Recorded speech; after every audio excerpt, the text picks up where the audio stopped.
द्रवणे साहो वृद्धे कर्णाकटे गताः क्वचित् क्वचित् महाराष्ट्र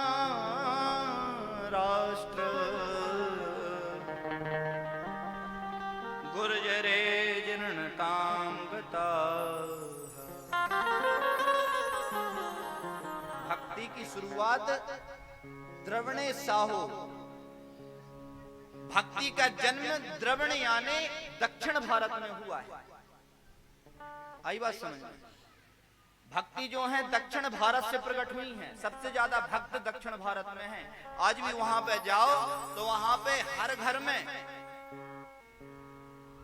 दक्षिण भारत में हर घर में सुबह उठेंगे आप तो हर घर के सामने चौक पूरा मिलेगा, एक दीपक जला मिलेगा।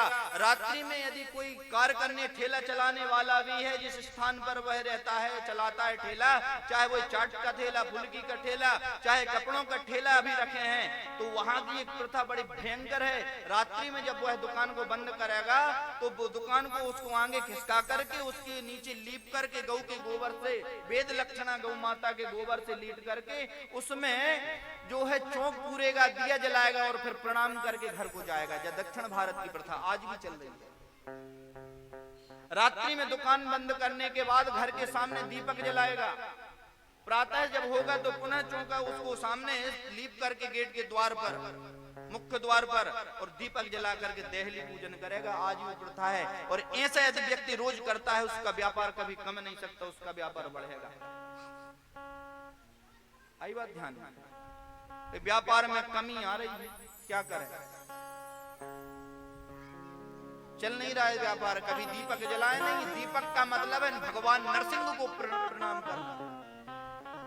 जिस घर में कोई व्यक्ति बीमार बना ही रहता है, जिस घर में कितना ही कमाओ वो पूरा चला जाता है, जिस घर में बरकत नहीं हो रही है, उस घर के लिए एक उपाय शास्त्रीय विधि है कि शाम के समय और सुबह समय आप उठ करके स्नान करके घर की देहली को पहुंचाए। आजकल तो देहली बची नहीं है, आजकल तो देहली बची नहीं है, क्योंकि देहली तो कच्चे मकानों में होती थी, आज तो सीधे सीधे गेट लग गए हैं।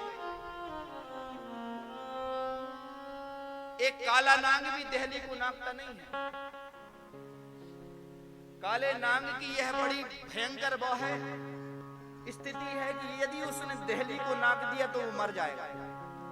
काला नाग यदि होगा, क्यों?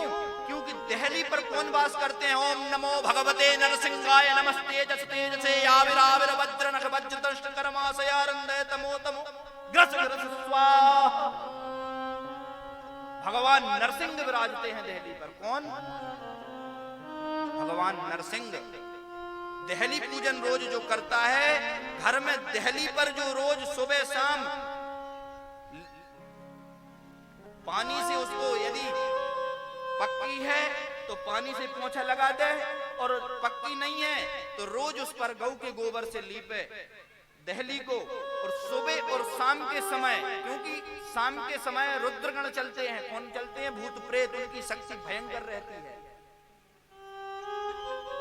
प्रातः ब्रह्म का है, मध्य विष्णु का है, और रात्रि में शाम का है भगवान रुद्र का प्रकोप। इसलिए ब्राह्मणों को संध्या बंदन क्यों कहा गया, और सबको तीन वर्णों को संध्या बंदन कहा गया है। ब्राह्मण क्षत्रिय वैश्य संध्या बंदन के अधिकारी हैं। शाम के समय संध्या बंदन क्यों किया जाता है?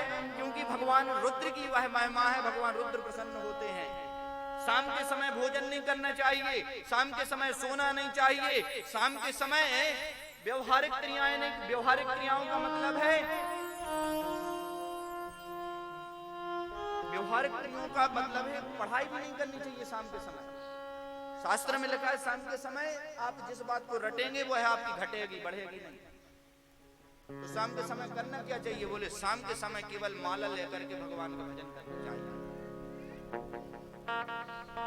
शाम के समय रुद्रगण चलते हैं, और भयंकर वेग से जब रुद्रगण चलते हैं और नमो गणगणा गणगणा करके जब वह चलते हैं भगवान शंकर के साथ, तो कहते हैं जिस घर में देहली पूजन होता है भगवान प्रणाम करके रुद्र निकल जाते हैं, रुद्रगण निकल जाते हैं। तो शाम के समय जो देहली पूजन करता है, सुबह देहली पूजन करता है, उसके घर में रोग नहीं हो सकता, उसके घर में दरिद्रता नहीं आ सकती, उसका व्यापार कभी घट नहीं सकता। रोज सुबह उठ करके घर के सामने, देहली के सामने लीप करके, चौक पूर करके जो दीपक जलाता है, उसके घर में बरकत ही बरकत होगी, कभी कमी नहीं आएगी। यह शास्त्रीय विधान है, प्रेम से बोलना पड़ेगा, यह शास्त्रीय विधान है। पर कौन कर रहा है? द्रविड़ देश में आज भी ये होता है, शाम के समय रोज और सुबह समय रोज।